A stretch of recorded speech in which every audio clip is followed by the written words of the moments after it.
Senator Sanders joins us now from his home state of Vermont. Senator Sanders, I'll get to taxes in just a minute, but first I want to ask you about Puerto Rico. What did you make of President Trump tweeting that Puerto Ricans, quote, want everything to be done for them? You know, speaking from his fancy golf club, playing golf with his billionaire friends, attacking the mayor of San Juan, who is struggling to bring electricity to the island, food to the island, water to the island, gas to the island. That is just, it is unspeakable. And I don't know what world Trump is living in. People in Puerto Rico are suffering one of the worst disasters in the history of that island. We have got to do everything we can to help them. We all have got to remember the people of Puerto Rico are American citizens, entitled to the same help as the people of any other community in America. The White House denies it, but there are a lot of critics who say that race or ethnicity might be playing a factor here. What do you think?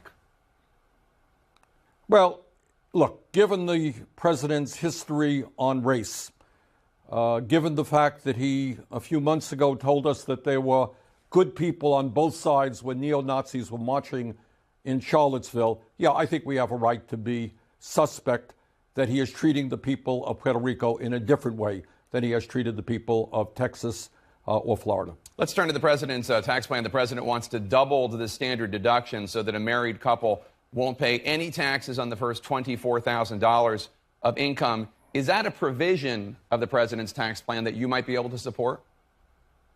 It is. But overall, I just listened to Mr. Mulvaney, who says that nobody can make an analysis long-term of what this tax proposal does. He's wrong.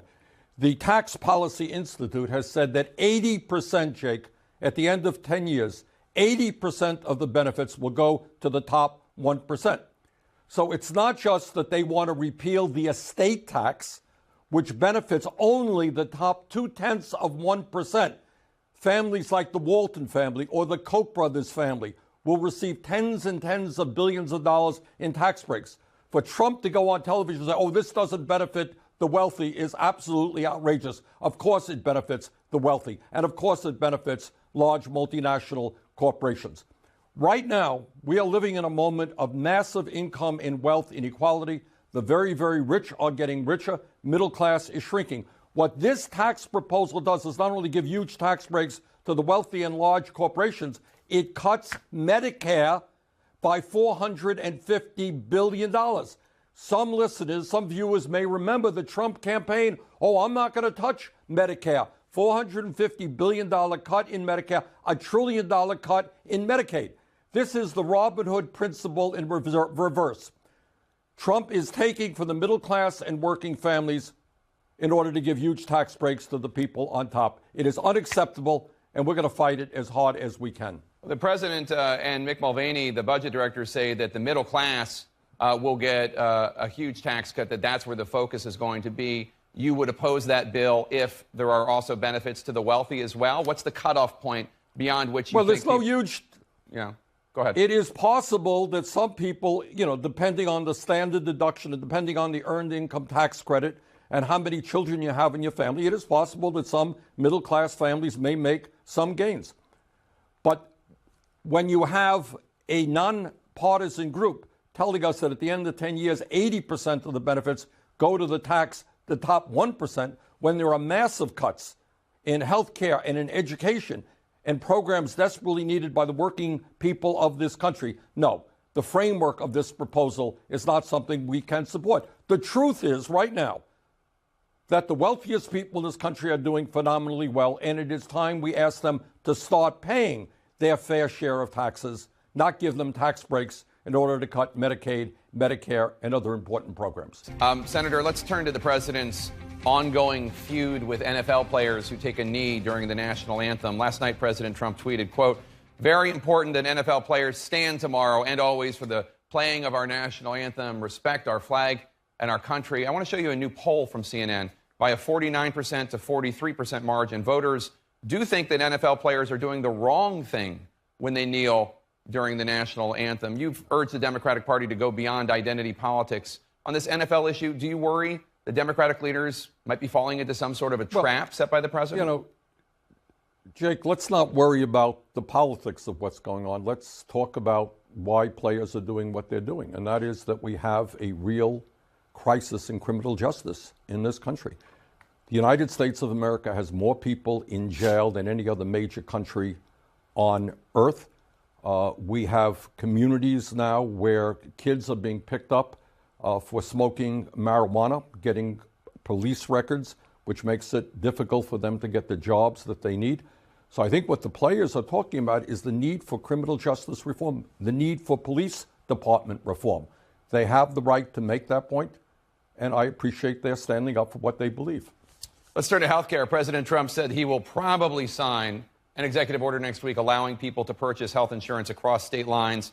The president says he believes that would lower costs. Would you support this move? No, I don't think I would. But right now, what the president has got to do is to stop sabotaging the Affordable Care Act. He has cut back on funding for navigators to help people get into the exchanges. He has cut back on advertising, explaining to people what their health care options are. Look, Jake, I was really proud that we were able to do what the American people wanted in defeating the disastrous Republican proposal, which would have thrown 30 million Americans off of the health insurance they currently have. 30 million Americans. What we should be doing now, and what I would hope Trump would be doing, is during the campaign, he talked about the high cost of prescription drugs, and he was right. Pharmaceutical industry is ripping off the American people. But since he has been elected, I haven't heard one word. Let us lower the cost of prescription drugs in America.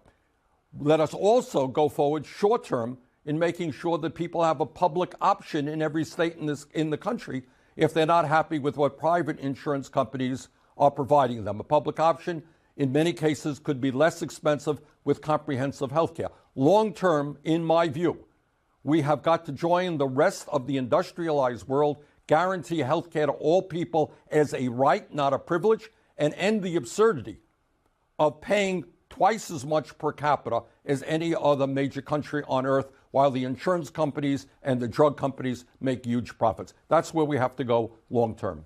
Democratic Senator Bob Menendez is facing corruption charges in New Jersey. I want to show you a new poll from Suffolk University, USA Today. It finds that 84% of the people in New Jersey would want Menendez to resign if he's convicted. Where do you come down on this? If Senator Menendez is convicted, should he resign immediately? You know, I think in this country, people are entitled to due process. I'm not into speculating what if. That will be Menendez's decision.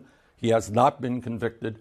Let the process take its course. You know, in America, that's what it's about. You have a trial, and people, the jury makes its decision. They have not made their decision. So I think it's a little bit premature to be talking about that. Senator Sanders, always good to see you. Thanks for coming on. Appreciate it.